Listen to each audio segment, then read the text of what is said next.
मंडळी नमस्कार, कसेच सगळे एकदम नंबर एक टकाटक। आता डॉक्टर हुकीर यांचे व्हिडिओ बघतात म्हणल्यानंतर टकाटकच असणार।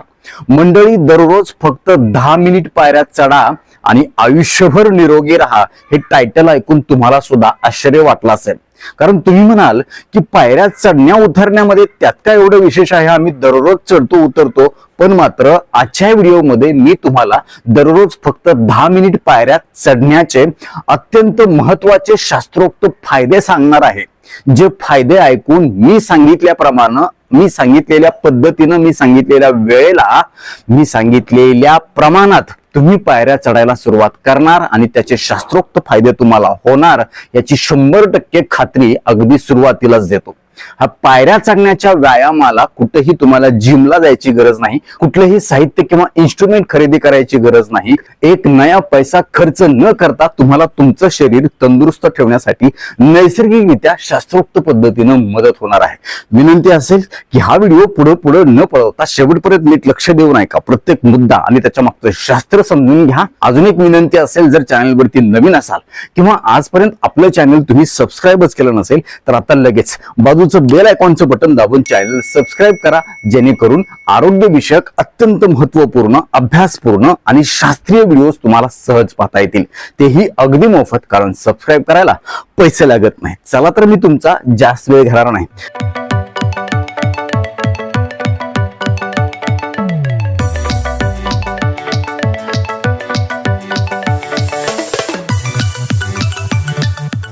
मित्र हो, तुम्ही चालण्याचा व्यायाम नेहमी करत असाल, परंतु चालण्याच्या व्यायामाच्या तुलनेनं पायऱ्या चढण्याचा जो व्यायाम आहे तो अत्यंत महत्त्वाचा आहे। हा व्यायाम कोणी करायचा आहे, कोणी नाही करायचा आहे हे देखील मी तुम्हाला सांगणार आहे। हे करत असताना नेमकी काय काळजी घ्यायची याच्याबद्दल देखील मी तुम्हाला सांगणार आहे। तर मित्र हो, सगळ्यात सुरुवातीला आपण पाहूया की या पायऱ्या चढण्याचे 12 शास्त्रोक्त फायदे कुठले कुठले आहेत। त्यामध्ये सगळ्यात पहिला आणि महत्त्वाचा फायदा आहे तो म्हणजे आपल्या मानसिक आरोग्यासाठी, मेंटल हेल्थसाठी। आपण बघतोय की हल्ली ताणतणाव खूप वाढलाय, सगळ्यांना टेन्शन आहे, चिंता आहे, काळजी आहे, भीती आहे, एन्झायटी आहे, डिप्रेशन सारख्या आजारांनी ग्रासलेला आहे। अशा वेळेला जेव्हा तुम्ही दररोज फक्त 10 मिनिटासाठी मी सांगितल्याप्रमाणे पायऱ्या चढायला सुरुवात करता, तेव्हा तुमच्या शरीरामध्ये, मेंदूमध्ये एंडोर्फिन नावाचा हॉर्मोन रिलीज होतो, स्त्रावला जातो, ज्याला आपण हॅपी हॉर्मोन असं म्हणतो, ज्याच्यामुळं आपल्या शरीरामध्ये आनंदाच्या लहरी निर्माण होतात, हॅपीनेस होतो आणि सगळ्यात महत्त्वाचं रिलॅक्सेशन जे आहे, म्हणजे आपण बघतो बरेच लोक काय करतात, रिलॅक्स होण्यासाठी काहीतरी व्यसनाचा आधार घेतात, दारू पितात, वाईन पितात, बियर पितात, मला रिलॅक्स वाटते असं म्हणतात, परंतु त्याच्याही पेक्षा नैसर्गिकरित्या रिलॅक्सेशन आणणारा तुम्हाला हा पायऱ्या चढण्याचा व्यायाम अशा पद्धतीनं मदत करणार आहे आणि एकूणच तुमचा मूड बूस्ट करणार आहे। बरेच जण म्हणतात माझाच मूड ऑफ आहे, तर ह्या व्यायामानं तुमचा मूड कधीच ऑफ होणार नाही, तो नेहमी ऑन राहील। तुम्ही स्वतः मला कमेंट बॉक्समध्ये येऊन कळवाल की डॉक्टर खरंच कमाल झाली। दुसरा महत्त्वाचा फायदा आहे, ज्या लोकांना डायबिटीस हा आजार आहे किंवा ज्या लोकांना डायबिटीस आजार होण्याची शक्यता भविष्यामध्ये आहे, त्यांचं वजन जास्त आहे किंवा पोटाचा घेर जास्त आहे किंवा ज्यांना घरामध्ये अनुवंशिकता आहे, कोणाला तरी डायबिटीस झालेला आहे, अशा लोकांना डायबिटीस पासून दूर राहण्यासाठी, तो होऊच नये म्हणून आणि झाला असेल तर तो नियंत्रित राहण्यासाठी नैसर्गिक मदत होणार आहे। त्याचं कारण असं की जेव्हा तुम्ही अशा पद्धतीनं पायऱ्या चढायचा व्यायाम करता, तेव्हा तुमच्या शरीरामध्ये इन्सुलिन सेन्सिटिव्हिटी वाढते, म्हणजे रक्तातील साखरेवरती नियंत्रण ठेवण्याचं जे इन्सुलिनचं काम आहे, त्याची जी क्षमता आहे ती कित्येक पटीनं वाढते। एवढंच नाही तर याच्यामुळे तुमच्या शरीरातलं मेटाबॉलिझम म्हणजे चयापचय सुधारतं, शरीरामध्ये अनावश्यक साखर किंवा कॅलरीज साचून राहत नाही आणि चा परिणाम म्हणून तुमच्या रक्तातील साखरेवरती खूप चांगल्या प्रकारे नियंत्रण ठेवलं जातं। खास करून जेवण झाल्यानंतर अर्धा ते 1 तासांनी जर तुम्ही अशा प्रकारे पायऱ्या चढल्या तर तुम्हाला रक्तातील साखरेवर खूप चांगल्या प्रकारे नियंत्रण ठेवण्यासाठी मदत होईल। आणि ह्या सांगोवांगीच्या गोष्टी नाहीत, याच्या मागे शास्त्र आहे, संशोधन झालेलं आहे की जे लोक अशा पद्धतीने पायऱ्या चढायचा व्यायाम करतात त्यांच्या डायबिटीस या आजारामध्ये किंवा डायबिटीसचे जे कॉम्प्लिकेशन्स आहेत ते कमी होण्यासाठी देखील मदत होते। तिसरा महत्त्वाचा फायदा आहे तो म्हणजे वजन कमी करण्यासाठी, वेट लॉस साठी। बरेच जण वजन कमी करण्यासाठी चालण्याचा व्यायाम करतात, परंतु भरपूर चालून सुद्धा दररोज महिने ते चालतात, पण त्यांचं वजन काही केल्या कमी होत नाही। पण मात्र ह्या पायऱ्या चढण्याच्या व्यायामानं तुमचं वजन 1 महिन्यामध्ये 2-4 किलो कमी होण्यासाठी मदत होणार आहे। त्याचं कारण देखील तुम्हाला मी सांगतो की जेव्हा तुम्ही पायऱ्या चढायला सुरुवात करता करता तेव्हा 1 मिनिटामध्ये तुमच्या साधारण 8 ते 10 कॅलरीज बर्न होतात. आणि जर 10 मिनिट 15 मिनिट जर तुम्ही अशा पद्धतीने पायऱ्या चालल्या तर त्याचा परिणाम म्हणून तुम्ही 100, 150, 200 कॅलरीज तुम्ही बर्न करू शकता. म्हणजे चालण्याच्या व्यायामाच्या दुप्पट तिप्पट वेगानं कॅलरीज कमी करणारा हा व्यायाम आहे. मात्र अट एक आहे की तुम्हाला ह्याच्यामध्ये सातत्य ठेवायचे, नियमितपणे तुम्ही करायचं आणि शास्त्रोक्त पद्धतीनं ह्या पायऱ्या चढणं तुम्हाला अपेक्षित आहे. मी शेवटी ते सांगणारच आहे कशा पद्धतीनं तुम्हाला हे करायचंय ते. तर अशा पद्धतीने तुमच्या वजनावर देखील नियंत्रण राहण्यासाठी नैसर्गिक मदत होते. चौथा महत्वाचा फायदा आहे, जर तुम्हाला उच्च रक्तदाब असेल, बीपी जास्त वाढला असेल, त्याच्यासाठी काय औषध गोळी चालू असेल किंवा भविष्यात तुम्हाला बीपीचा त्रास होऊ नये म्हणून देखील हा व्यायाम कशा पद्धतीने मदत करतो. जेव्हा तुम्ही चालण्याचा व्यायाम करता तेव्हा काही स्टेप्स पायऱ्या चढल्यानंतर लगेचच तुमच्या हृदयाच्या ऍक्टिव्हिटी ज्या आहेत, हालचाली वाढतात, त्याचा वेग वाढतो, नाडीचा ठोका वाढतो आणि याच्यामुळे काय होतं की तुमच्या हृदयाचे जे स्नायू आहेत ते मजबूत होतात आणि त्याच्यामध्ये एक चांगली स्ट्रेंथ येते. ते कधीही थकून जात नाहीत, गळून जात नाहीत, ढिले पडत नाहीत किंवा अनावश्यकपणे ते मोठे होत नाहीत आणि त्याचा परिणाम म्हणून त्यांच्यातली टोन चांगली राहिल्यामुळे त्यांची कार्यक्षमता चांगली होते. हृदयाकडे येणारा रक्तपुरवठा, तिथून बाहेर पडणारा रक्तपुरवठा जो आहे अशा पद्धतीने ठोक्याच्या माध्यमातून तो खूप चांगल्या प्रकारे संपूर्ण शरीरामध्ये पसरला जातो. एवढंच नाही तर रक्तातील कोलेस्ट्रॉल नियंत्रित राहण्यासाठी या पायऱ्या चढण्याचा उपयोग होतो आणि कोलेस्ट्रॉल जेव्हा तुमचं कमी होतं ते तेव्हा त्या रक्तवाहिन्यांच्या आतल्या भिंतीवर जमा होत नाही, त्या ब्लॉक होत नाहीत. म्हणून तुम्हाला ऍथेरोस्क्लेरोसिस नावाचा जो आजार आहे तो होण्यापासून देखील बचाव होतो. शिवाय अशा पद्धतीनं पायऱ्या चढल्यामुळं तुमच्या संपूर्ण शरीरातील रक्ताभिसरण खूप चांगल्या प्रकारे मोकळेपणानं शरीराच्या कान्याकोपऱ्यामध्ये जाण्यासाठी मदत होते. रक्ताच्या गाठी होण्यापासून बचाव होतो. रक्ताचा जो घट्टपणा आहे तो देखील कमी केला जातो. नैसर्गिकरित्या रक्त पातळ होण्यासाठी आणि रक्तवाहिन्यांच्या मध्ये असणारी जी लवचिकता आहे ती मेंटेन ठेवण्यासाठी या पायऱ्या चढण्यामुळे आपल्याला मदत होणार आहे. मित्र हो, पाचवा महत्वाचा फायदा आहे आपल्या हृदयाच्या तंदुरुस्तीसाठी. आपण जन्मल्यापासून ते आपल्या शेवटच्या क्षणापर्यंत आपल्यासाठी धडधड करणाऱ्या हृदयाच्या साठी हा व्यायाम जर तुम्ही केला तर हृदयाचे जे स्नायू आहेत ते खूप चांगल्या प्रकारे मजबूत येतील. वाढत्या वयानुसार हृदयामध्ये होणारे जे बदल आहेत ते देखील कमी होण्यासाठी याच्यामुळे मदत होते. म्हणूनच आपण ह्याला कार्डिओ एक्सरसाइज असं देखील म्हणतो. आणि त्याचा परिणाम म्हणून हृदयाचे जे 4 कप्पे आहेत आणि हृदयाच्या ज्या रक्तवाहिन्या आहेत, हृदयामध्ये येणाऱ्या, हृदयातून बाहेर पडणाऱ्या आणि हृदयाला रक्तपुरवठा करणाऱ्या ज्या रक्तवाहिन्या आहेत त्या देखील तंदुरुस्त राहण्यासाठी मदत होते. त्याच्यामध्ये चरबीच्या किंवा रक्ताच्या गाठी होण्यापासून देखील मज्जा होतो आणि त्याचा परिणाम म्हणून आपण तंदुरुस्त राहतो. 6वा महत्वाचा फायदा आहे तो म्हणजे आपल्या हाडांच्या आरोग्यासाठी.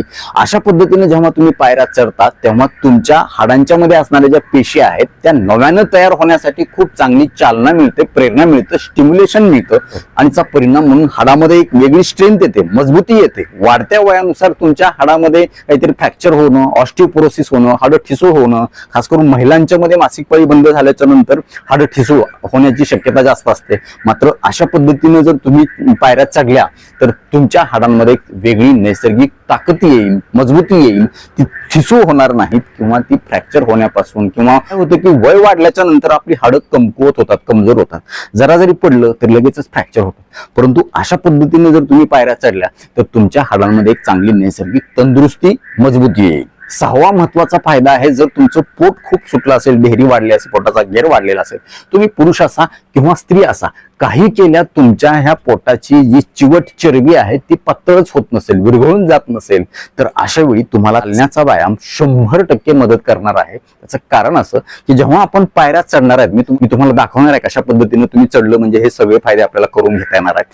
तर पायऱ्या चढत असताना आपल्या इथं ऍप जे आहेत म्हणजे जे ओटीपोटातले जे स्नायू आहेत किंवा कमरेचे जे स्नायू आहेत, पाठीमागचे जे स्नायू आहेत, तिथल्या स्नायूंना खूप चांगली स्ट्रेचिंग मिळते, तणाव मिळतो आणि त्याचा परिणाम म्हणून तिथं जमा झालेले जे गच्च फॅट आहे ते हळूहळू वितरायला लागतं. त्या शरीर त्याचा वापर करायला लागतो आणि एक खूप चांगला फिटनेस तुमच्या शरीराचा येतो. तुम्ही बघा अशा पद्धतीने जर तुमचा फिटनेस असेल तर काय होतं की तुमचा आत्मविश्वास वाढतो आणि सगळ्यात महत्वाचं तुमची स्थूलता कमी होते, आळस कमी होतो आणि तुमच्या डायबिटीसचा धोका कमी होतो असेल तर तो कमी होण्यासाठी मदत होतो. एकूणच तुमचं आरोग्य ह्या पोटाच्या सपाट झाल्यामुळं 100% चांगलं राहण्यासाठी मदत होते. त्यामुळे जर तुम्ही एक ठिकाणी बसून राहत असाल किंवा डिलिव्हरीच्या नंतर बऱ्याच महिलांना पोट सुटतो किंवा मेनोपॉज नंतर मासिक पाळी बंद झाल्याच्या नंतर पोट सुटायला लागतं, तर अशा सगळ्या प्रकारच्या या पोटवाढीच्या त्रासामध्ये तुम्हाला या पायऱ्या चढण्यामुळे खूप चांगली मदत होणार आहे. आठवा महत्वाचा फायदा आहे आपल्या मेंदूच्या आरोग्यासाठी. मेंदू शरीराचा राजा आहे, ज्याच्याशिवाय आपल्या शरीराचं एक पान सुद्धा हलत नाही. जेव्हा तुम्ही ह्या पायऱ्या चढण्याचा व्यायाम करता तेव्हा तुमच्या मेंदूच्या पेशींना एक चांगलं स्टिम्युलेशन मिळतं. तुमच्या ज्या नर्व्ज आहेत, चेतापेशी आहेत, त्यांची देखील कार्यक्षमता चांगली वाढते. एवढंच नाही तर शरीरामध्ये जे न्यूरो ट्रान्समिटर्स आहेत, म्हणजे सिग्नल वाहून नेण्याची जी कार्यप्रणाली आहे, त्याच्यामध्ये खूप चांगली सुधारणा होते आणि तुमच्या मेंदूचं जे कॉग्निटिव्ह फंक्शन आहे, म्हणजे लक्षात राहण्याचं प्रमाण असेल किंवा लक्ष केंद्रित करण्याचं प्रमाण असेल, तर ते देखील खूप चांगलं होतं. अतिविचार तुमचे कमी होतात, कारण हे पायऱ्या चढणं म्हणजे एक मेडिटेशनच आहे, ती एक ध्यानधारणाच आहे. तुम्ही करून बघा आणि मग मला तुम्ही अनुभवातून सांगाल की 100% चांगला फायदा झालेला आहे, नुकसान अजिबात काय झालेलं नाही. नेमकी काय काळजी घ्यायची हे देखील मी तुम्हाला सांगणार आहे. तर मित्र हो, अशा पद्धतीनं जर तुम्हाला वाढत्या वयानुसार विसरभोळेपणा होऊ द्यायचा नसेल किंवा त्याच्यावरती तुम्हाला नियंत्रण ठेवायचं असेल, कमी करायचं असेल, तुमची मेमरी सुधारायची असेल किंवा वाढत्या वयानुसार होणारे जे पार्किन्सनचा आजार असेल किंवा अल्झायमर डिसीज, ज्याला आपण डिमेन्शिया म्हणजे स्मृतिभ्रंश म्हणतो, तो देखील कमी होण्यासाठी याच्यामुळं मदत होते. उजवा मेंदू आणि डाव्या मेंदू याच्यामध्ये चांगलं कोऑर्डिनेशन म्हणजे एक सूत्रता राहते आणि तुम्हाला मेंदूच्या संबंधित आजार होण्यापासून बचाव होतो. जो स्ट्रोक आहे, पॅरालिसिस आहे, मेंदूमध्ये रक्ताच्या गाठी किंवा चरबीच्या गाठी तयार होऊन मेंदूला रक्तपुरवठा कमी होण्याचं जे प्रमाण आहे ते देखील कमी होतं. त्याच्यापासून आपला प्रतिबंध होतो आणि मेंदू नेहमी तरुण राहण्यासाठी मदत होते. 9वा महत्वाचा फायदा आहे फुफ्फुसाच्या आरोग्यासाठी. फुफ्फुस जर चांगलं राहिलं तर ऑक्सिजनेशन जे आहे, रक्ताचं शुद्धीकरण जे आहे ते खूप चांगल्या प्रकारे पार पाडलं जातं. कारण जेव्हा तुम्ही पायऱ्या चढण्याचा व्यायाम करता, मी सांगितल्याप्रमाणे, तेव्हा तुमच्या फुफ्फुसाचं चांगलं प्रसरण पावलं जातं. फुफ्फुसामध्ये चांगली हवा गेली जाते, म्हणजे ऑक्सिजन पोचवला जातो. हा ऑक्सिजन रक्तामध्ये चांगला मिसळण्यासाठी मदत होते आणि रक्तामध्ये तयार झालेला जो कार्बन डायऑक्साईड आहे तो फुफ्फुसाच्या माध्यमातून ह्या व्यायाम करत असताना ऑटोमॅटिकली निघून जाण्यासाठी मदत होणार आहे. ते फुफ्फुसामध्ये साचून राहणार नाही. तुम्हाला कधी फुफ्फुसाचे आजार होणार नाहीत, निमोनिया होणार नाही किंवा वारंवार सर्दी खोकला होणार नाही. फुफ्फुस एकदम चांगल्या प्रकारे कार्यान्वित जेव्हा होतील तेव्हा ऑक्सिजन चांगला जाईल आणि ऑक्सिजन सगळ्या पेशींना चांगला मिळाला तर तुम्ही कधीच आजारी पडणार नाहीत. एकूण तुमची कार्यक्षमता आणि प्रतिकार शक्ती वाढल्यामुळं इन्फेक्शन कुठलं होणार नाही आणि असेल तर ते दुरुस्त होण्यासाठी देखील खूप चांगली मदत होईल. 10वा महत्वाचा फायदा आहे तुमचं आयुष्यमान खूप वाढेल. हल्ली आपण बघतो आयुष्यमान फार कमी झाले लोकांचं, 50-60 मध्येच त्यांच्या जीवाला धोका व्हायला लागला. परंतु संशोधन असं सांगतं, जे लोक नियमितपणे पायऱ्यांचा वापर करतात त्यांच्या व्यायामाच्या मध्ये किंवा दैनंदिन जीवनामध्ये, तर त्यांचं आयुष्यमान वाढल्याची लक्षात आलंय. त्याचं कारण असं की आयुष्य जगण्याच्यासाठी 3 महत्वाचे जे अवयव आहेत, हृदय असेल, फुफ्फुसा असतील किंवा मेंदू असेल, बाकी तर मग बोन असेल, जॉईंट असतील, हे ॲक्सेसरी ऑर्गन आहेत. त्याच्यामध्ये काय गडबड झाली तर एवढा परिणाम होणार नाही. परंतु हे 3 अवयव जर तंदुरुस्त राहिले तर आपलं आयुष्यमान वाढतं. लक्षात घ्या, तुम्ही ह्या 3 अवयवामध्ये जेव्हा बिघाड होतं तेव्हा जीवाला धोका होतो. पायाला काय त्रास झाला तर आपल्या जीवाला धोका कधी होत नाही, पण हृदय अडचणीत आलं तर आपल्या जीवाला धोका, मेंदू अडचणीत आलं तर जीवाला धोका. नेमकं ह्या पायऱ्या चढण्यामुळे आपल्याला ह्या 3 अवयवांच्या आरोग्यासाठीच फायदा होतो आणि त्याचा परिणाम म्हणून आपलं आयुष्यमान सुधारतं किंवा ते वाढतं. फक्त आयुष्यमान वाढत नाही तर त्याची क्वालिटी म्हणजे प्रत देखील खूप चांगली राहते.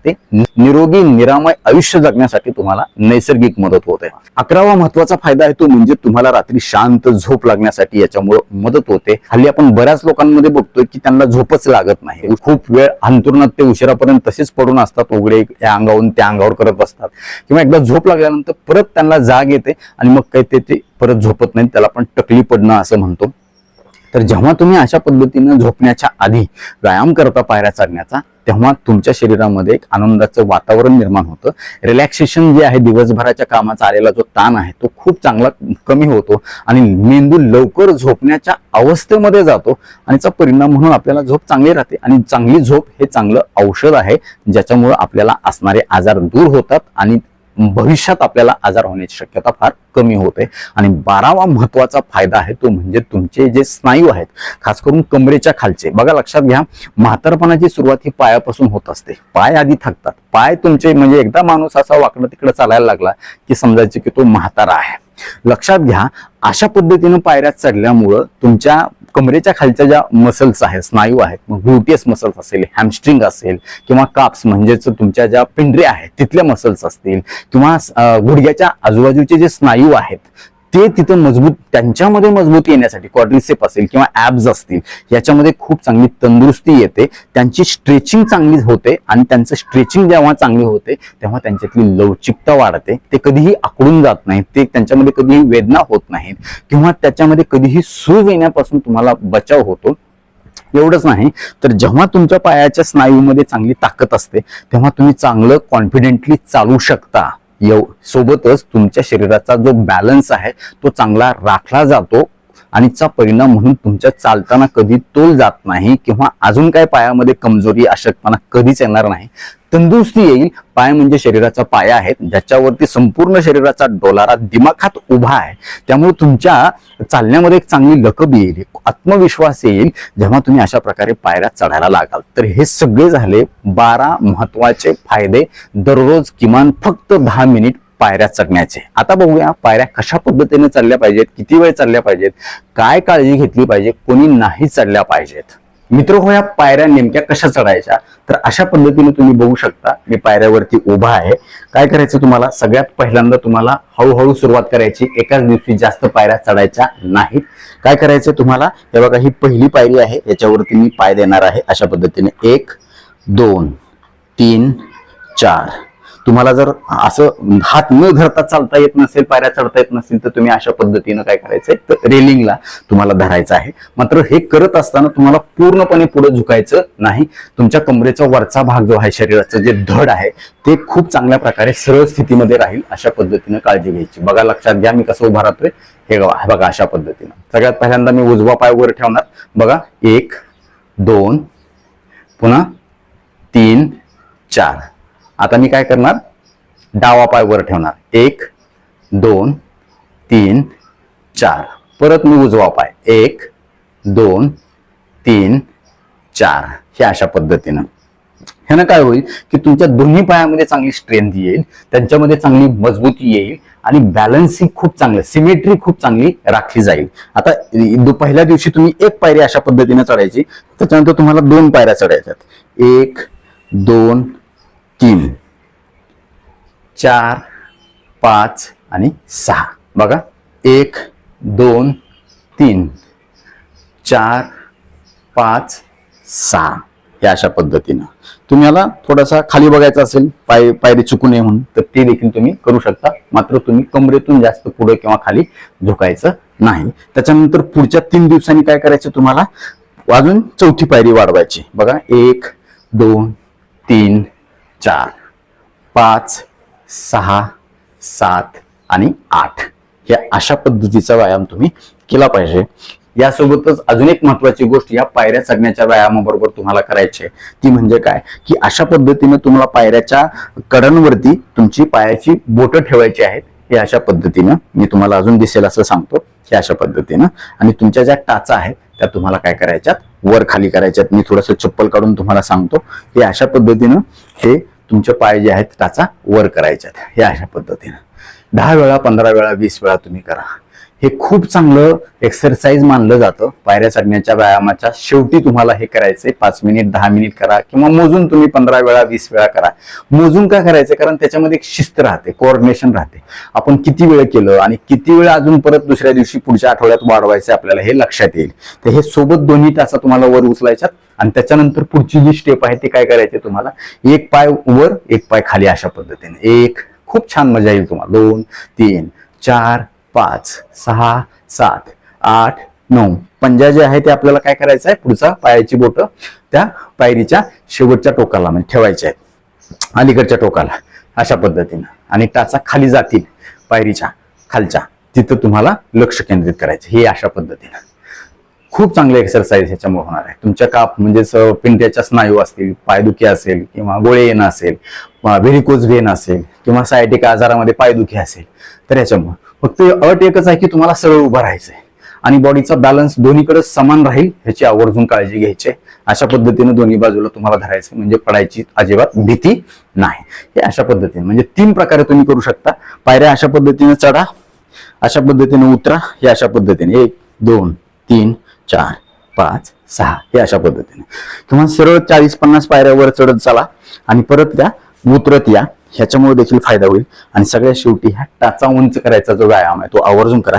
करत असताना जर तुम्हाला खूप गुडघे दुखत असतील, खूप जास्त त्रास होत असेल, सूज आली असेल, लिगामेंट टिअर झाले असेल, गॅप खूप वाढला असेल, डॉक्टरांनी पायऱ्या चढायला नाही सांगितले असतील तर तुम्ही चढायच्या नाहीत.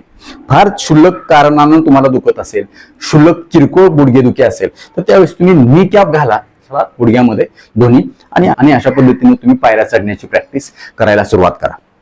कोणी म्हणेल डॉक्टर सरळ जर पायऱ्या चढत गेलो आम्ही तर चालेल का? हो चालतं. तुमचे पाय मजबूत असतील, तुमचं वय जास्त नसेल, माझ्यासारखे तुम्ही तरुण असाल तर तुम्ही खटखट 15-20 पायऱ्या चढा आणि 15-20 पायऱ्या उतरा. अशा पद्धतीनं 10 मिनिटासाठी किंवा 15 मिनिटासाठी तुम्ही प्रॅक्टिस करा. तुमच्या शरीराची जेवढी क्षमता आहे तेवढी तुम्ही करा. आपलं शरीर बरोबर सांगत असतं की एवढ्या पायऱ्या आपण चढू शकतो. फक्त सुरुवात कमीपासून करायची, हळूहळू ती वाढवायची आहे. तुम्हाला जर खूप तीव्र स्वरूपाचा हृदयविकाराचा आजार असेल किंवा दम लागत असेल चालताना तर अशा वेळी देखील तुम्ही पायऱ्या चढण्याची प्रॅक्टिस करण्याच्या आधी डॉक्टरांचा सल्ला आवर्जून घेतला पाहिजे किंवा कमी प्रमाणामध्ये तुम्ही ह्या पायऱ्या चढल्या पाहिजेत. यासोबतच तुमचा बीपी शरीराचा खूप वाढला असेल किंवा तुम्ही गरोदर असाल तर अशा वेळी देखील पायऱ्या चढण्याचा व्यायाम तुम्हाला करायचा नाही. त्यामुळे अशा पद्धतीने जर तुम्ही सकाळी उपाशी पोटी किंवा दुपारी कधी तुम्ही जेवणाच्या नंतर 1-2 तासांनी तुमच्या कामाच्या ठिकाणी अशा पद्धतीने पायऱ्या चढायला सुरुवात करा, उतरायला सुरुवात करा.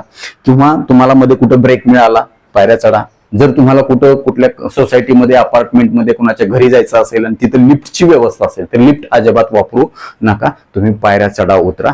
याच्यामुळं तुमचं एकूण शारीरिक आणि मानसिक आरोग्य नैसर्गिकरित्या तंदुरुस्त राहण्यासाठी 100% मदत होईल. माऊली फक्त तुम्ही करून बघा, याचे साईड इफेक्ट अजिबात काही सुद्धा नाहीत. तर नक्कीच आजपासून अशा पद्धतीनं पायऱ्या चढण्याचा व्यायाम करायला कोण कोण सुरुवात करणार आहे आणि हे सगळे फायदे करून घेणार आहे आम्हाला कमेंट बॉक्समध्ये आवर्जून कळवा. आता वेळ झालेली आहे शिट्टीच्या गाण्याची. मी शिट्टीतून गाणं म्हणून दाखवणार. ते गाणं कुठलं आहे हे देखील आम्हाला कमेंट बॉक्समध्ये आवर्जून कळवा.